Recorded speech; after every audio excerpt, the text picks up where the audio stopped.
अस्सलामुअलैकुम वरहमतुल्लाहि वबरकातुहू। आज का हमारा टॉपिक है नमाज सही होने की शर्तें क्या क्या हैं।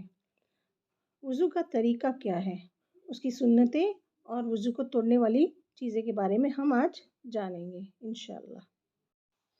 अब हम नमाज सही होने के लिए शर्तें देख लेते हैं। हर एक आकिल व बालिग मुसलमान पर, चाहे वो मर्द हो या औरत, मुकर्रर वक्त पर नमाज को अदा करना ज़रूरी है। और नमाज अदा करने के लिए बाज़ ऐसी चीज़ें हैं जिनका नमाज की सेहत के लिए नमाज शुरू करने से पहले होना ज़रूरी है। इनके बगैर नमाज नहीं होगी, उन्हें नमाज की शर्तें कहते हैं।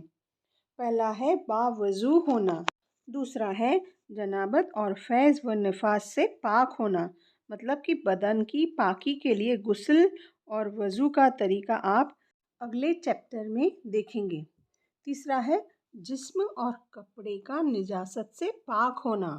बाज़ औरतें बच्चों के पेशाब पाखाने की वजह से कपड़ों की नापाकी का उजर करके नमाज ही छोड़ बैठती है। यह उजर कोई उजर नहीं है। नमाज के लिए दूसरा कपड़ा रखना चाहिए और नमाज पढ़ते वक्त पाक कपड़े बदल कर नमाज पढ़ना चाहिए। चौथा है जिस जगह या जिस कपड़े पर नमाज पढ़ी जाए वह जगह या कपड़ा पाक हो।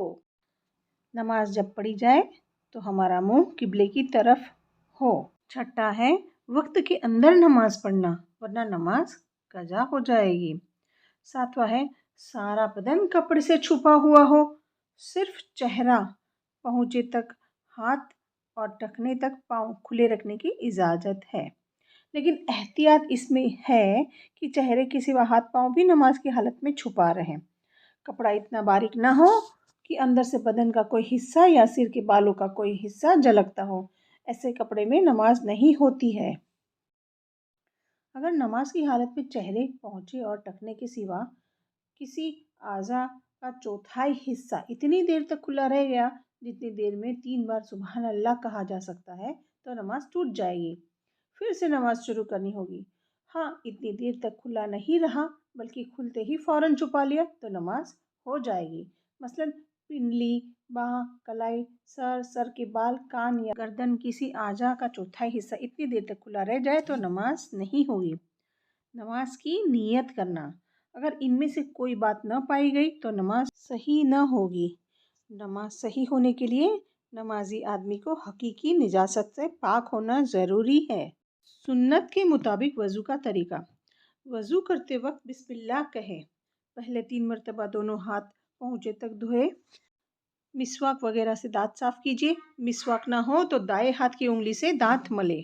फिर 3 मरतबा कुल्ली कीजिए। इसके बाद 3 बार नाक में पानी डालकर नाक साफ़ कीजिए। फिर 3 बार चेहरा सर के बालों से लेकर ठोड़ी के नीचे तक और एक कनपट्टी से दूसरी कनपट्टी तक धोए। इसके बाद 3 मरतबा पहले दाहिना फिर बायां हाथ कोहनियों समेत धोए। अगर हाथ में अंगूठी या चूड़ी हो या नाक में कील हो तो उसे हिलाकर अंदर पानी पहुँचाए।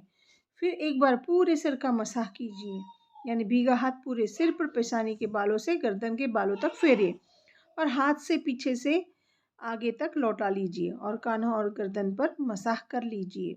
इसके बाद 3 बार पहले दाया फिर 3 बार बायां पाँव टखने से ऊपर तक धोइए और हाथ की उंगलियों से पाँव की उंगलियों का खिलाल कर लीजिए कि कहीं सूखा न रह जाए। इसके बाद ये दुआ पढ़िए, अल्लाहुम्मा जअलनी मिनत तव्वाबीन वजअलनी मिनल मुतताहिरीन। ए अल्लाह, तौबा और खूब पाकी नसीब कर। याद रखिए, अगर नाखून में आटा लगकर सूख गया हो तो पहले उसको छुड़ा लीजिए।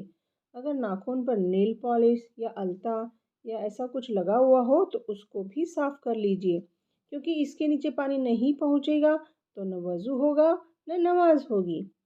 इस जैसी चीज़ों को, नेल पॉलिश जैसे रिमूवर है, उससे साफ़ करना होगा, जब जाकर वज़ू दुरुस्त होगा।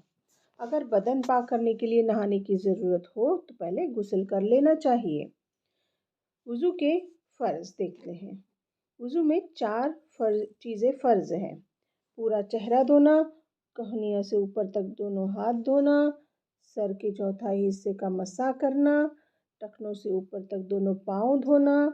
चेहरा, हाथ, पाँव जहाँ से जहाँ तक धोना फ़र्ज़ है, اگر ایک بال برابر بھی سوکھا رہ گیا تو وضو نہیں ہوگا اور نماز نہیں ہوگی۔ اس طرح اگر چوتھائی سر سے بھی کم کا مسح کیا تو بھی وضو نہیں ہوگا۔ اب ہم وضو کی سنتیں دیکھ لیتے ہیں۔ وضو میں یہ باتیں سنت ہیں۔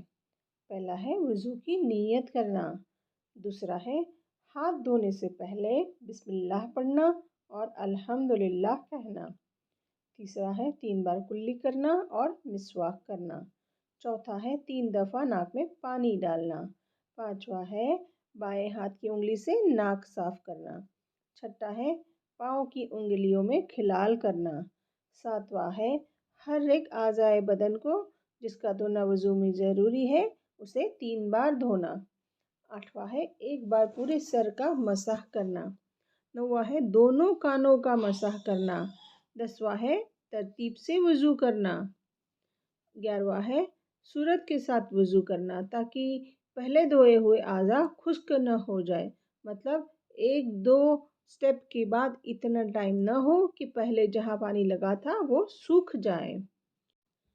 اب ہم وضو کی مستحب جو باتیں ہیں وہ دیکھ لیتے ہیں۔ ایک ہے اونچی جگہ پر بیٹھنا، دوسرا ہے قبلے کی طرف منہ کرنا، تیسرا ہے خود وضو کرنا، دوسرے سے مدد نہ لینا، چوتھا ہے زبان سے وضو کی نیت کرنا، پانچواں ہے ہر اعضاء دھوتے وقت بسم اللہ اور حدیث میں آئی ہوئی دعا پڑھنا، چھٹا ہے ڈھیلی انگوٹھی اور چھلے کو حرکت دینا، اور اگر انگوٹھی تنگ ہو تو اس کو حرکت دے کر نیچے پانی پہنچانا ضروری ہے، ساتواں ہے دائیں ہاتھ سے کلی کرنا اور ناک میں پانی دینا، آٹھواں ہے بائیں ہاتھ سے ناک صاف کرنا، نواں ہے گردن کا مسح کرنا، 10واں ہے وضو کرتے وقت دنیا کی باتیں نہ کرنا، 11واں ہے ہر اعضاء کو مل کر اچھی طرح دھونا، 12واں ہے مناسب مقدار میں پانی خرچ کرنا، نہ زیادہ تنگی کرے اور نہ فضول پانی بہائے،